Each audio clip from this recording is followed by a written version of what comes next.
Well, boy, oh boy, are we in big trouble right now. Even my worst case forecasts for the start of this year, 2023, from the food crisis situation has actually been blown way out of the water.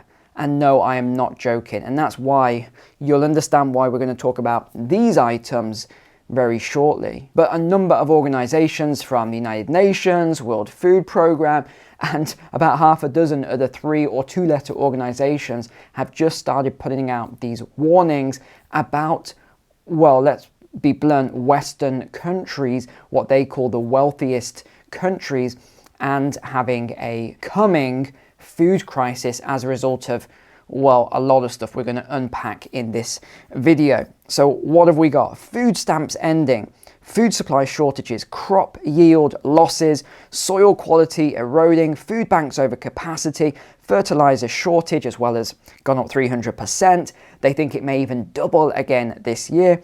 Rapid food inflation of 50%. Very strange weather. Let's just leave that one there. And the average person only has 5 days or less of food stored at home. What could go wrong with this situation, ladies and gents? Well, we'll find out in today's video. I want to start by drawing your attention to this graphic on screen then, just to show you the sheer shocking statistics that are now coming out. 18.4% of UK households experience food insecurity in the last month.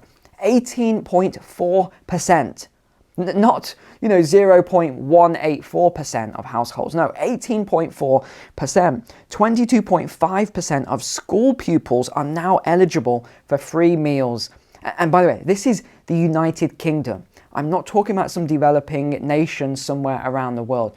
This is the United Kingdom, the 6th richest country in the world. But it's not just the UK, it's also in America. We have the SNAP benefits, so the Supplemental Nutrition Assistance Program, about to expire this month in the USA. And some food banks are warning the majority of their clients may not get enough food. They're saying that we're having a lot of working class families coming through now. The increases are just absolutely shocking. Now, if you look at the numbers on this SNAP program, it provided anywhere from $90 to $250 in extra food per household.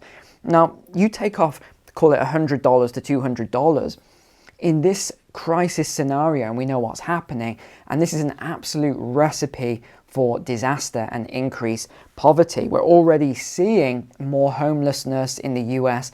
The numbers are increasing at just an insane level. And you've probably seen it for yourself. I've witnessed it with my own eyes. The level of homelessness now is absolutely, it's saddening to see. In fact, it's so bad that there are certain airports in the US that have now been, I don't know if the word designated is correct here, but there are now a number of US airports in the US that have become homeless encampments. And that's if you believe CNN or Fox News, who reported on that. Now, over in the UK, campaigners, and this is going to upset some of you, so let me just throw this out there. Campaigners have been calling for a £20 uplift to universal credit, so that's for people who receive benefits, to help to buy more food. So just £20, not a lot of money. And the government is being hesitant. They are resisting this £20. But yet, they're happy to spend £250,000 on a rocket that will get fired once in a war zone. £250,000 for just one of those, and they're sending a lot of these, let's just say that. But £20 to buy some food, and you look at, there's 9% of all children now who are going to food banks as well. So 22.5% qualify for free school meals, but only 9% are actually going to food banks. So I'm not going to get into all of the grit of these reports because it is pretty shocking, especially when you sort of see some of the things with the children. But it's actually gotten so bad that many people are calling for a state of emergency to be declared for food in the UK, especially now with this vegetable crisis where the vegetables aren't coming in. This is where we'll get onto these shortly. But there's also now something called warm banks that are popping up all over the UK. There's already 3,500 of these just in the pilot program, and they are being used. What is a warm bank? This is for people who cannot heat their homes. They simply cannot afford to heat their homes anymore. So these warm banks have been set up, and some of the places even surprised me. So the Royal Opera House in London, the Royal Opera House is now a warm bank. So you can go there, you can get warm if you don't have heating at home. A lot of these places are giving out bowls of soup as well, providing free Wi-Fi and all sorts of other services, warm tea, for example. But even over in the US, this is just one US food bank, said they served 450,000 people last month, which was a huge increase on the month before. And they are saying that every month it is increasing exponentially. Now, another problem with, let's come back to the warmth issue here, so the energy bills. In April, remember I talked about this a long time ago, 18 months ago now. I said they're not going to raise this cap again. They're just going to do it temporarily. I don't think they're going to do it again, but we'll see. Let's hope and pray that they do continue this cap, or they do something to help. The way I see it, if they can be sending huge amounts of money to warfare at the moment, I'm sure that they can afford a little bit of money for food and energy for our own citizens, most vulnerable in society, pensioners. They're actually talking about, a report came out, here it is, over 100,000 people are expected to die. So these are excess deaths this winter if help doesn't come for heating. So this is 2023 through to 2024 winter. So that's an additional 100,000 just from this crisis. So in April, energy bills in the UK are set to increase by 73%.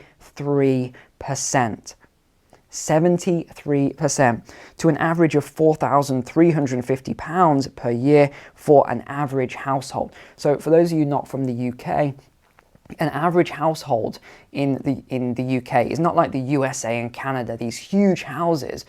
An average household is quite small in the UK. It's not 5 bedrooms or 4 bedrooms or something like that. It's a lot smaller. So if you think about that from a numbers perspective, that's £362.50 per month for people, on top of the food inflation, which we know is about 50%, not 15% or whatever number they're throwing out now, on top of as well mortgage bills or rent bills, on top of all of these other costs.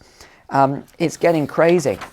I remember not long ago when it was about £100 per month for an average house for electricity and heating, and now we're talking £362.50. This is insane. We're also having 50 British pubs closing the doors every single month now. So this is what they are claiming is not related to financial issues basis and things that happened over the last few years.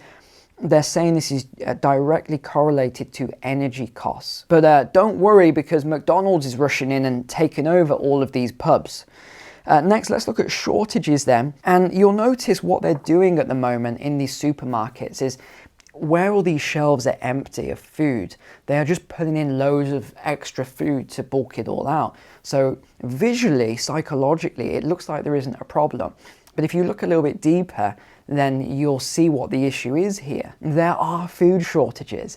I've been warning people about this for 2, maybe 2.5 years now, that this was coming. This is just mathematics and economics. Once you understand how everything works, you understand what's coming next. And that's how I was able to say about vegetables and the greenhouses and the Netherlands and everything else, that we would be in this situation now because of the energy and the fertilizer. One thing I haven't actually mentioned was in the Netherlands that there was a report that came out that said the issue isn't just that the farmers there can't afford the natural gas for the greenhouses, but what they found out, because some of them had done long-term contracts, what they realized once they got the energy in the contracts was that they could sell the gas for more of a profit than they could for actually using it to grow veg with none of the work. So that was another issue that's compounded this situation. So the World Food Programme have said that this is a serious global problem that's deteriorating fast and is only going to get worse. They see no end in sight until 2024 or 25 at the earliest, and that's as long as the conflict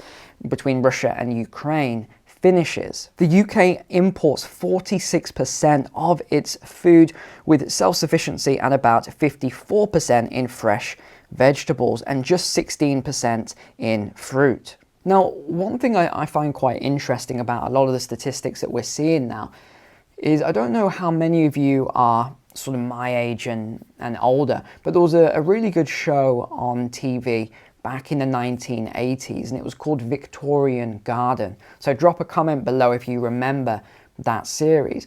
But it was they really struggled to find someone that was a old school Victorian gardener. They needed to find a walled garden. So what used to happen was these houses used to have these huge walled gardens, and they'd have a lot of gardeners who would grow. These were real expert specialists, and they would grow fruit and vegetables right through the year. And this way, the big house would always have fruit and veg, and a lot of the excess the workers took home, or they might have shared it with other people. But if you look nowadays, most people are not growing any veg, and even if and I understand why, the metrics there just don't work when you can buy it for super cheap at the supermarket, and that works well when we're not in a crisis like this.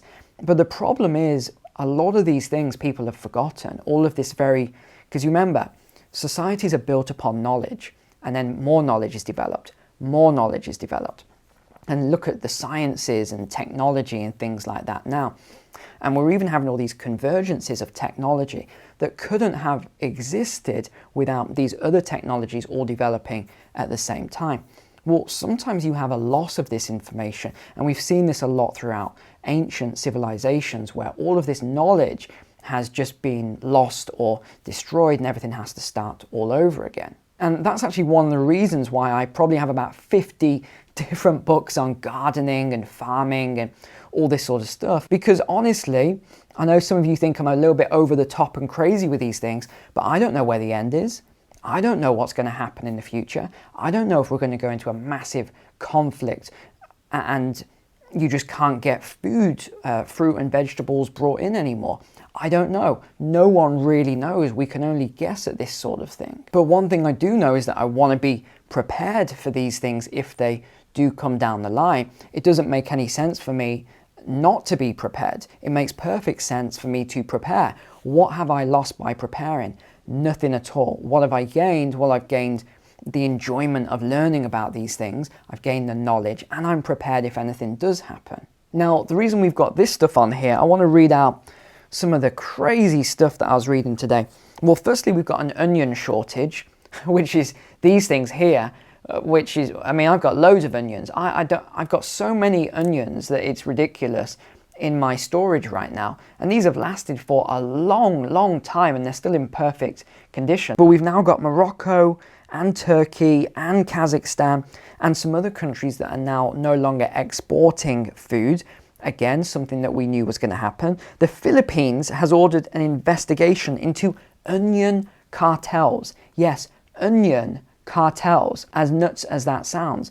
And there was even a case of a plane flying in, and the cabin crew were trying to illegally smuggle onions into the country, and they got caught. I mean, this is just crazy, crazy stuff. But this article was really interesting. I want to read out to you. It says, food shortages, ? Don't worry, ! Here's some alternatives. Guess where this is going? Drop in the comments because you know where this is going. Beef and other meats. Beyond Meat. Mayonnaise. Vegan mayo. Milk. Soy milk. Okay, soy boys. Cheese. Vegan cheese. Eggs. Beyond Egg. Oh gosh, and orange juice. That's why I've got this on the table. Orange juice. Have a guess what they've said to supplement this with. You will not believe. So this oranges, you got your vitamin C. Oh, that's so delicious. Not from concentrate, that's fresh.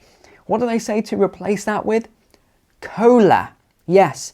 And you know which brand of cola they're saying to replace that with. Obviously, because they're exactly the same. They're just as healthy as one another, aren't they? We then got butter.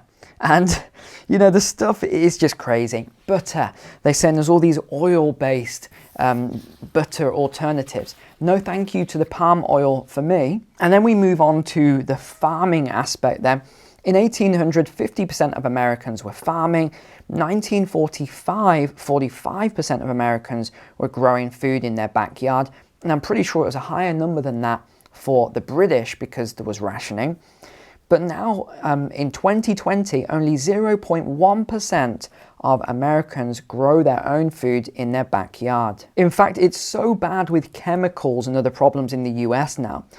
From these massive agro farms. It's stated about 48 million people in the US get sick every year from chemicals and pesticides and other foodborne diseases due to the way food is now grown on this mass industrial scale, because the human body just isn't able to deal with a lot of these compounds. And now we have this new farming bill that they're saying is going to destroy small farmers in the USA. And what is the reason for this farming bill? They're saying that the emissions are being caused not by the big agro farmers, but by the small farmers, and they're causing climate change. Again, I think that is absolute nonsense. And what they're trying to do here is just destroy small farmers. Just think about it. It makes no sense whatsoever. How could a small farmer create more emissions than one of these massive farms, these agro farms that pump loads of chemicals and pesticides and destroying the soil as well? It doesn't make any sense. Fertilizer last year $510 per ton, this year $1,508 per ton, and this year could double again. In the worst case forecast is $3,000 per ton. Now let me ask you a question. If your food has already gone up by 50%, or it's probably a lot more than that in the last 2 to 3 years, what do you think honestly is going to happen if the fuel that goes into the farm vehicles, the pesticides, all of the chemicals, all this other stuff is going up in cost, the fertilizer doubles again in price? What do you think is going to happen to the cost of your food? And this is why I made so many videos saying get stocked up now on some of the longer life food. There's not a lot you can do about vegetables and things, but that's where the videos come in, where I said, you know, plant your own garden, start growing now. I started 2 years ago because I knew it was going to be a learning curve and I was going to make a lot of mistakes. And that's exactly what happened. I lost half of my vegetables last year easily just from mistakes that I made. So this year I know the mistakes not to make. Now, the other thing that's going to happen to small farmers, so there's another article that's come out, lending, so this is the banking and finance and things like that, set to target small farmers who do not comply with ESG policy. Again, we keep coming back to ESG. This is your environmental, social, and governance. Here's the question. If the farmers, the small farmers, are already not making much of a profit because the fertilizer and all these other costs and the supermarkets won't pay the amounts they're asking, how on earth are they going to start complying with all of this ESG stuff? They're not. It's not possible. So that's why you've got this new farming bill, because it's going to force out a lot of small farmers. And these people that are so crazy, these politicians and high-level leaders, that they think that this is going to stop climate and all the other stuff. It's not. It's just crazy. What you're going to do is you're going to create a food crisis, a hunger crisis globally by these things. Let me ask you, how many of these forecasts over the last 3 years have been incorrect? How many? Just think about that now, because as I'm asking you this question, you'll start thinking to all these forecasts on energy and the conflict and the food and the sanctions and the economy and all these other things. This is going to cause a food crisis. It's going to make it even worse. And I remember when people just didn't believe when I said you're going to see shortages of vegetables and all sorts in the supermarket. People thought I was absolutely nuts. They thought I was crazy for saying these things because they just hadn't seen it in their lifetime for many younger people. And now they're seeing it, they're blind to it. They act as if, oh, okay, well, it is here, but, you know, it's not a big problem. So, ladies and gents, I will wrap it up there, and I'm going to enjoy this lovely glass of orange juice while I still can. Thank you so much for watching today. Take care. God bless you guys. And I'll see you tomorrow for the best video of the week, the walk and talk. Take care.